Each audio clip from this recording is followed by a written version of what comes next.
আজ আমি কোনো দলকে টার্গেট করতে আসিনি বা আমি কোনো ব্যক্তিকেও টার্গেট করব না। পশ্চিমবঙ্গের নাগরিক হিসাবে আমার প্রশ্ন করার অধিকার আছে।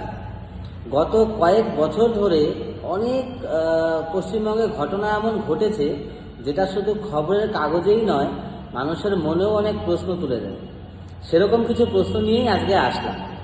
সবার প্রথম যদি বলি দুর্নীতি নিয়ে, আমাদের রাজ্যে দুর্নীতির প্রচুর কিছু সামনে এসেছে। যেমন শিক্ষা নিয়ে দুর্নীতি, স্বাস্থ্য নিয়ে দুর্নীতি, চাকরি নিয়ে দুর্নীতি, লোকের থেকে টাকা নিয়ে তাকে চাকরি দেওয়া হয়েছে, যেটা আমরা দেখলামও যে প্রচুর শিক্ষক তাদের কাজ চলে গেল সেই ঘুষের জন্য, সেই টাকার জন্য।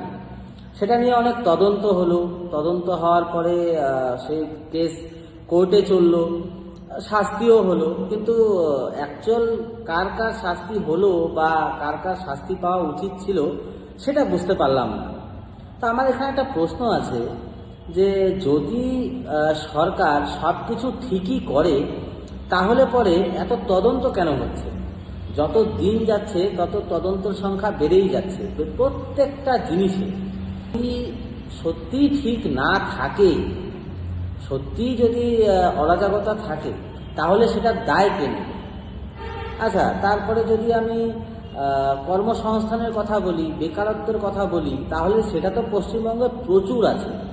আমাদের পশ্চিমবঙ্গের প্রচুর যুবক যুবতীরা বাইরে গিয়ে কাজ করে, প্রচুর যুবক এমন আছে যারা বাইরে পরিযায়ী শ্রমিক। তো দিনকে দিন সেটা বেড়েই যাচ্ছে। পশ্চিমবঙ্গে আছে কি? পশ্চিমবঙ্গে আছে ভাতা, পশ্চিমবঙ্গে আছে লক্ষ্মীর ভাণ্ডার, পশ্চিমবঙ্গে আছে যুবশ্রী, 1500 টাকা করে বেকার ছেলেদেরকে দেবে। আচ্ছা, আমার কাছে কথা হচ্ছে যে 1500 টাকা করে দিলে পরে যদি সংসার চলে যেত তাহলে পরে তো তাহলে তো কোনো অসুবিধা ছিল না। কিন্তু এই 1500 টাকা করে কি একজনের সংসার চলবে? এমন অনেক পরিযায়ী শ্রমিক বাইরে থাকে যার গোটা সংসারটা চলে তার সেই বাইরে করা কাজের উপরে। তো সে যদি পশ্চিমবঙ্গে চলে আসে, কেন কি কাজ তো পশ্চিমবঙ্গে নেই? কেন নেই? কোনো সরকারি কাজে নিয়োগ বন্ধ, সমস্ত সরকারি কাজে নিয়োগ বন্ধ। কোনো শিল্প আমাদের রাজ্যে আসছে না, বরঞ্চ এখান থেকে যত দিন যাচ্ছে শিল্প বাইরে চলে যাচ্ছে। শিল্পকে আকৃষ্ট করার মতন কোনো কিছু স্কিম বা কোনো উদ্যোগ দেখতে পাচ্ছে না। আচ্ছা, তারা যদি পশ্চিমবঙ্গে এসে সেই 1500 টাকা ভাতা নিয়ে চুপচাপ থাকে, তার সংসার কি চলবে? আচ্ছা, এটার দায় কে নেবে? আদার্স যেসব রাজ্য আছে সেটা জিডিপি গ্রোথ দীর্ঘদিন ধরে চলেই যাচ্ছে, অনেক ভালো। যেমন ইউপির জিডিপি গ্রোথ আমাদের থেকে অনেক বেশি। পশ্চিমবঙ্গ এক সময় ভারতবর্ষের ক্যাপিটাল ছিল ইংরেজদের আমলে। তারপরে হচ্ছে শিল্পের হাব ছিল পশ্চিমবঙ্গ, কিন্তু আজকের ডেটে দাঁড়িয়ে সেরকম কোনো কিছুই দেখতে পাওয়া যায় না। আইন ব্যবস্থা নিয়ে যদি বলি, তাহলে আমাদের পশ্চিমবঙ্গ খুব একটা এগিয়ে নেই। আমরা কয়েক বছর ধরে দেখে আসছি একের পর এক বিশৃঙ্খলা কাণ্ড, যেখানে হচ্ছে কোনো মেয়ে ধর্ষিত হচ্ছে, কোথাও আগুন জ্বলছে, কোথাও পথ অবরোধ হচ্ছে, কোথাও দাঙ্গা হাঙ্গামা হচ্ছে। তো আইন শৃঙ্খলাটা কোথায় গেল? এই তো আমরা দেখলাম যে আরজি করে কত বড় একটা নৃশংস ঘটনা ঘটে গেল। তো যেই মেয়ের ভিকটিম ছিল, তার মা বাবা এখনো বলে যে না, আমার মেয়েকে এখনো সেই ন্যায়টা আমার মেয়ে পায়নি। আচ্ছা, তারপর আমরা দেখলাম সন্দেশখালিতেও প্রচুর অত্যাচার হলো মা বোনদের ওপরে, সেটাও কোনো রকমের কোনো পদক্ষেপ নিতে সেরকম একটা দেখা গেল না। তারপরে আমরা দেখলাম যে ওয়াকফ বিল পাস হওয়ার জন্য প্রচুর হিন্দুদেরকে বাড়ি থেকে তাড়িয়ে দেওয়া হলো, গ্রাম ছাড়া করে দেওয়া হলো। সেটা নিয়েও কোনো রকমের কোনো তদন্ত বা কোনো রকমের কোনো পদক্ষেপ দেখতে পারলাম না। না, আমি এখানে কাউকে টার্গেট করছি না বা কাউকে খারাপ বা ভালোও বলছি না, কিন্তু আমার কাছে কথা হচ্ছে যে আজকে আমি যেই জিনিসগুলো দেখছি সেটা আমার বলার অধিকার আছে, সেটার উপরে প্রশ্ন করার আমার অধিকার আছে। আর এই অধিকারটা আমাকে এই দেশের সংবিধান দেয়। সরকারি ভাষণে শুনি উন্নয়ন উন্নয়ন আর উন্নয়ন, কিন্তু যখন বাস্তবটা দেখি তখন দেখছি যে রাজ্যে না আছে শিল্প, না আছে কর্মসংস্থান, কোনো চাকরির নিয়োগও হচ্ছে না। বাইরে আমাদের রাজ্যের প্রচুর ছেলেপেলে বাইরে পরিযায়ী শ্রমিক হয়ে খাটছে। তো এগুলো জিনিসই দেখা যায়। আর আরেকটা জিনিস খুব ভালো দেখতে পাই এই রাজ্যে, যেটা হচ্ছে ভাতা।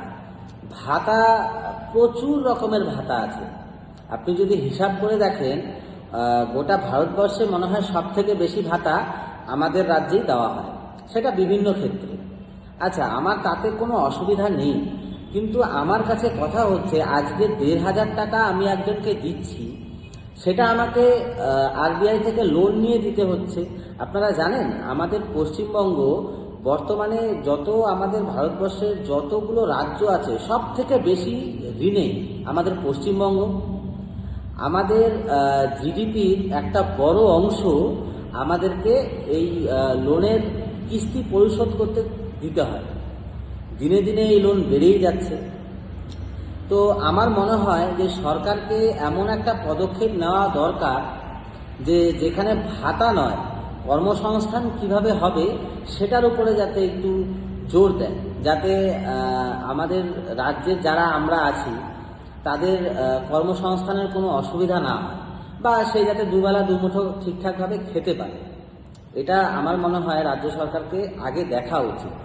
বাকি ইলেকশন আসছে, ইলেকশনে তো এখন অনেক কিছুই শোনা যাবে, অনেক দাঙ্গা হাঙ্গামা হবে। তো আমি সবাইকে হাত জোর করে অনুরোধ করছি, সেটা আপনারা যে দলেরই হন না কেন, যে ইলেকশনে কোনো রকমের দাঙ্গা হাঙ্গামা প্লিজ করবেন না। কারণ আপনার যদি সেই দাঙ্গাতে কোনো কিছু হয়ে যায় তো পার্টির কিচ্ছু যাবে আসবে না।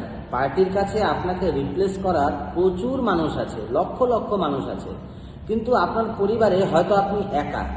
তো আপনার যদি কিছু হয়ে যায় তাহলে আপনার পরিবারের কি হবে?